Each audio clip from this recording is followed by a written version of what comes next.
Magandang araw sa inyong lahat at welcome sa aking channel.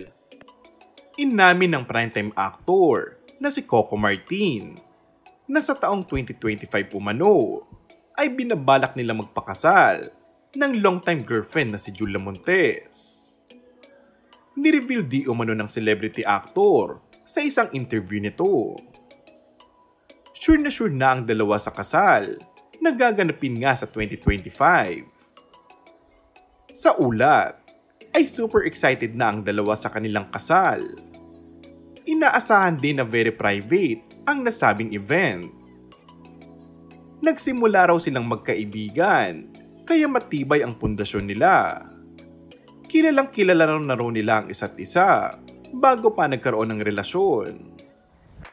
Ayon pa kay Coco, handa na rin umano siyang lumagay sa tahimik kasama ang kanyang pamilya. Nasa tamang edad na rin naman daw siya para dito.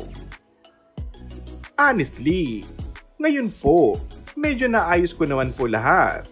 Yung family ko, and then yung financial matter ko. So anytime soon. Actually, sa totoo lang, gusto ko yung mabibigay ko lahat ng 100% ko bilang padre de pamilya. Mabigay ko lahat ng pangangailangan nila.